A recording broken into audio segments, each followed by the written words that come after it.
Everyone saw Remedios the Beauty, a creature born so angelic, so detached from reality, as beyond the life of poverty. One day, while collecting the laundry, she got tangled up in the white sheets and, like an angel, floated away. Away from the squalor, away from the poverty of the village, into the upper atmosphere, where even the highest flying birds of memory couldn't reach her.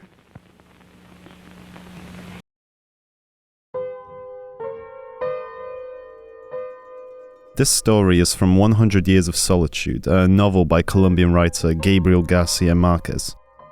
I consider this book not only my favorite novel of all time, but genuinely the finest piece of art ever made. It follows the 100-year-long history of Macondo, a remote village in Colombia just brimming with delightful little stories like these. There is Melkadesh, a gypsy traveler that visits the town each year and demonstrates new inventions from the outside world. He dies early on in the book until he inexplicably comes back again. The only explanation we get is this one sentence. He really had been through death, but he returned because he could not bear the solitude.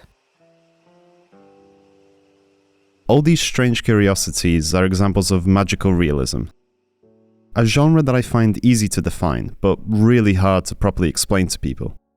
In literal terms, magical realism is set in the real world, but with magical elements peppered in that are treated as just another part of our mundane reality. The magic is more of an enhancement to reality rather than some outside force affecting it. No one finds it weird that Remedios floats away, or that Melkadesh returns from death. Things like that kind of magic, like in folklore, is just part of life. That's the literal definition of magical realism, but it's so much more than that. The genre means something different to everyone, and I found what it means to me through the way it influenced video games. So sit down a while and let me tell you some stories. Some of them never happened, but that doesn't make them any less true.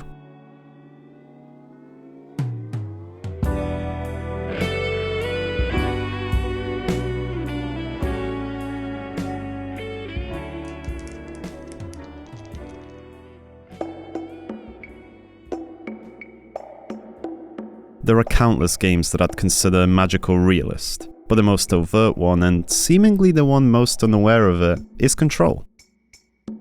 Control has a really unique magic system. When you enter the game's main setting, the Bureau of Control, the first thing you find is a list of items the employees were prohibited from bringing inside. There's the usual things, of course, like weapons, but there's also any objects considered iconic representations of an archetypal concept, like rubber ducks or ketchup bottles. Because in Control, objects gain power based on the symbolic weight they hold in the collective consciousness. That's a pretty confusing sentence, so let me explain with an example. One of these objects of power is a floppy disk, not just any floppy disk, but the one containing launch codes for Soviet nuclear missiles. In reality, this is still like any other floppy disk, it's a small dead chunk of plastic. But in our minds, symbolically, this floppy disk represents so much power. It's the Cold War fear, it's the nuclear threat, the sudden destruction. It means so much more to us.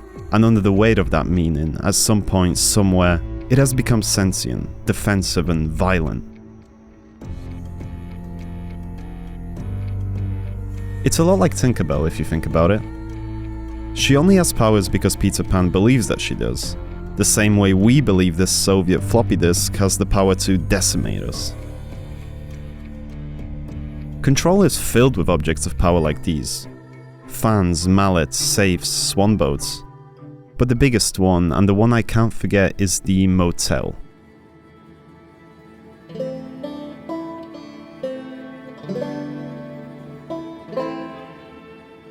In gameplay terms, the Oceanview Motel and Casino acts as a fast travel system to traverse the game's world. But in the lore, it's meant to be this place outside of time and space, between realities. How do you communicate something like that? Well, to me, it makes sense that it manifests itself as a motel to us, because in our collective consciousness, that's what motels are. In the real world, they symbolize a space between places, totally removed from our lives, simply on the way to somewhere else. It's not a specific motel either. The decor is purposefully unidentifiable. When we first enter, Jesse says, "It feels like all of them." I love the Oceanview Hotel, but the most common symbol Control uses is technology. One of the objects of power we find is a television, and that unlocks the ability to literally fly. I don't think I need to explain that one. The entire plot even centers around the slide projector. A slide projector that the game portrays with endless reverence. It's something that, with light, can change reality right in front of our eyes. Sure, Gabriel Garcia Marquez's magic came from butterflies. It came from magnets and mercury and the wonders of his own age. But the gods of our imagination are technology. Control sees that, and so does Kentucky Route Zero.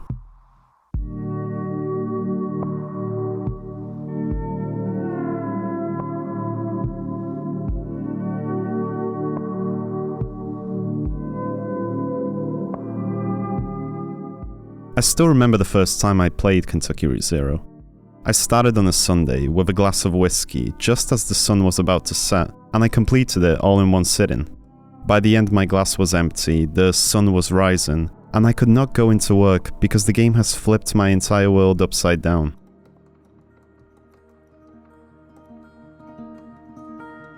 The premise is simple. Our protagonist, Conway, needs to deliver some antique furniture to 5 Dogwood Drive, an address that seemingly doesn't exist. The game quickly outgrows this story, however, as we reach the titular highway, the Zero, running through the caves beneath Kentucky. We spend most of the game exploring the lives of the mysterious people who live down there. This game too considers technology sacred. Televisions can reveal new things to us, computers can create new worlds. But it ascribes the most meaning, however, to music. Each of the 5 acts has a musical interlude of some kind, and each of them is treated religiously, like a church mass. For most of them you are simply an observer, you just happen to be in the right place. But for one, you participate yourself. You select the lyrics, and magic happens.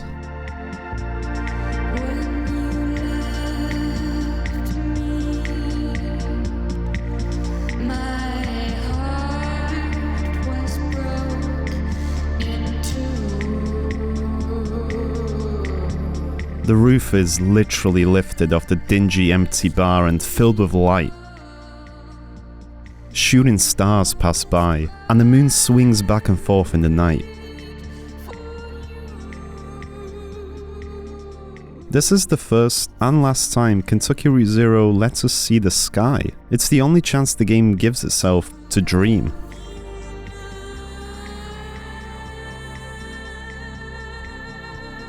This magic is never acknowledged, it's never explained, it's not some outside force and not some hidden power. It's just what music is.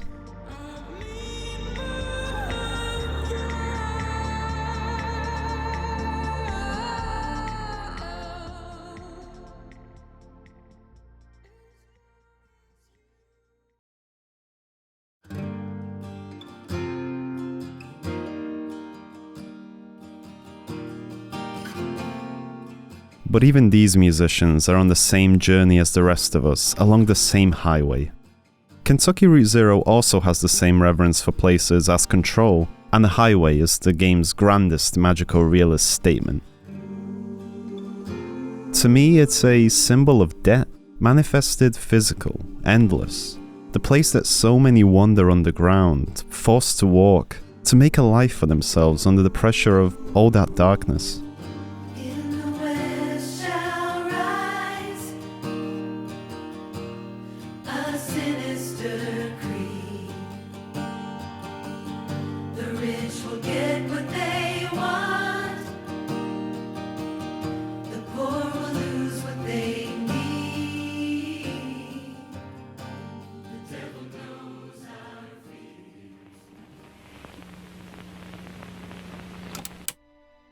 That debt is felt firsthand by Conway, who hurts his legs in a way that requires an operation too costly for him to ever afford. Once the contract is signed and the deed is done, he awakens from anesthesia to find his leg doesn't belong to him anymore. It's replaced with a painfully bright yellow skeleton. This manifestation of debt eats away at Conway throughout the story, taking him apart piece by piece. until there's nothing left, no Conway, no personality, no past, until he sails off with the other husks of people forced to become ghosts, living just to pay off their debts. Of course, in reality, this isn't how debt works. People don't become yellow skeletons in the real world, and yet it feels so much more honest than the way we normally talk about it. So one of the things magical realism can help us face is debt. Another is the Pale, a mysterious force that's consuming the world of Disco Elysium.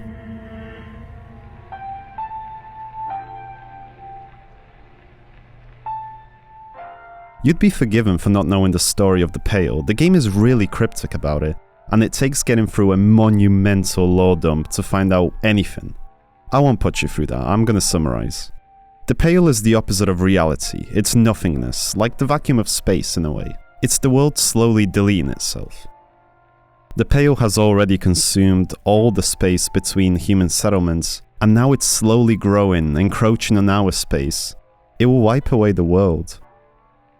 It's the first thing you see right there on the title screen when you boot up the game, and soon enough it will be the only thing you see.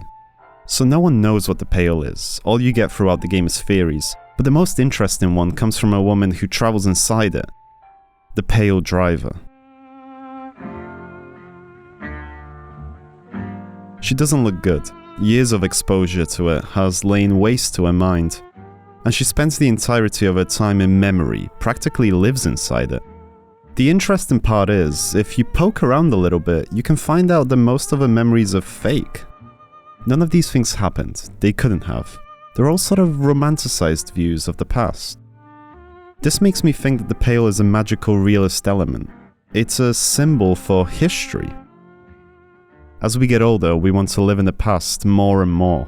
But our memories are fickle, and as they get more distant and more numerous, they become noise. Until all the real past we remembered is gone, and replaced with our own invented ideas of what life used to be. It reminds me of Babel, an art piece at the Tate Modern that consists of a tower of hundreds of radios all blaring out at once. All this history and rhetoric, together, layered, just becomes an incomprehensible hiss.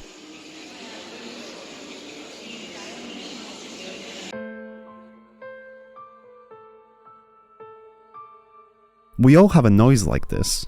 I grew up in Poland, but my family left when I was really young. Sure, I have some memories of my childhood, of course, memories of what Poland used to be, but it's very different to the country it is now. Furthermore, time and distance turn my memories to noise as well. The Poland I remember is neither the country that exists now, nor the one that existed in the past.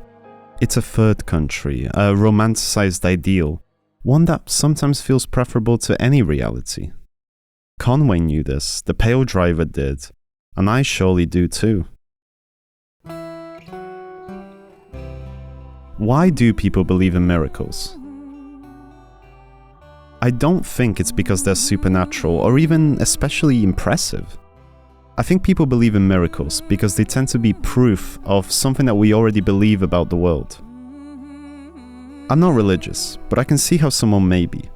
I think the reason magical realism connects with me so deeply is for the exact same reasons. The genre means something different to everyone, but to me magical realism is proof of things that we already know to be true. The day is done, the time has come. You battled hard, the war is won. You did your worst, you tried your best. Now it's time to rest. Now it's time to rest.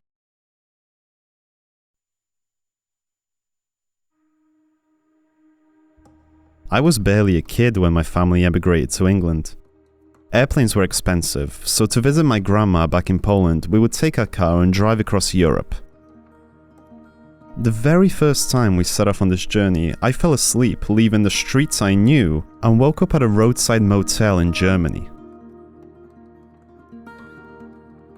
Now keep in mind I was too young to understand these trips, too young to understand countries and languages and the world. All I knew for sure is that the world I lived in is gone. No one here speaks my language, and we're never going home again. I looked out onto that flat horizon and the motorway that stretched in both directions, and I thought that this is all that there is left of reality. Well, I had to start a new life here. Okay, in reality, we must have only been there for a couple of days, but I couldn't help seeing the magic in what this place meant. The motel, a space between places, between lives.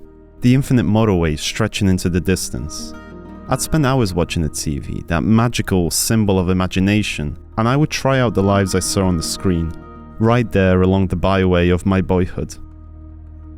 Sure, part of this was just the overexcited imagination of a kid, but these ideas that made their way into my head didn't come from nowhere. They bloomed from the concepts I already understood to be true. Now, if you have a couple more minutes, I want to finish this video off with the most beautiful magical realist moment I've ever seen. It's the final act of Kentucky Route Zero. 5 Dogwood Drive, the address we spent the entirety of the game's 5 acts and the 7-year-long development cycle searching for, has finally appeared.